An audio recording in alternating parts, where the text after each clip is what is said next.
Barangay Ginebra, Jimmy Malonzo mga bro, magandang balita next game.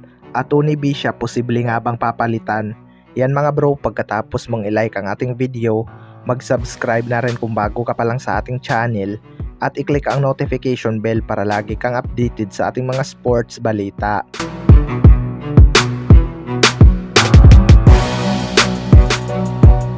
So hindi nga naglaro itong si Jimmy Malonzo sa kanilang huling laban mga bro. Maganda pa naman sana ang kanyang naging debut game noong laban nila sa Rain or Shine Elasto Panthers at nakapagtala ng 11 points. Pero kontra Blackwater Busing ay pinagpahinga nga ito ng Barangay Ginebra dahil may injury nga daw ito mga bro. Pero magandang balita nga dahil ilang araw pa bago ang kanilang susunod na laban at posibleng makakalaro na nga daw ito next game. Hindi naman ganun kalakas ang Tierra Firma Jeep mga bro, kaya may posibilidad din na hindi ito isusugal ng Barangay Ginebra. Pero hindi rin basta-basta itong Tierra Firma Jeep.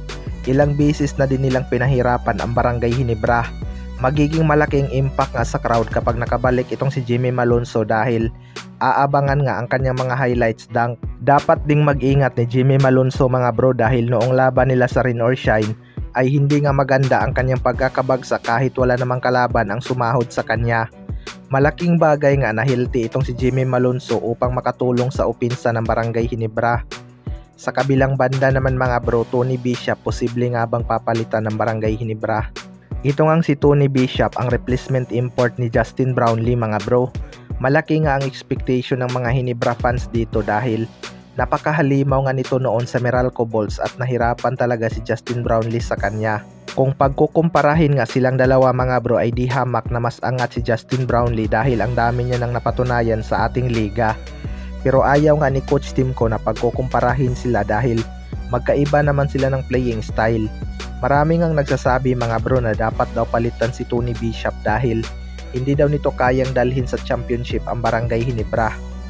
Well, para sa akin mga bro, nasa isang systematic na team nga itong si Tony Bishop, kaya wag tayong mag-expect na i-score ito ng katulad sa kanyang performance noon.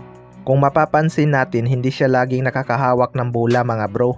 Pero magugulat ka na lang pagkatapos ng laban ay double-double na nga ang kanyang contribution. Kaya malabo itong palitan ni Coach Timcon mga bro dahil nasa adjustment period pa lang naman itong si Tony Bishop. Dahil nga sa kanyang height advantage, mas maganda nga ang kanyang laro pang ilalim mga bro kung yung gwardya ay katulad ni Scotty Thompson na napakagaling pumasa sa ilalim.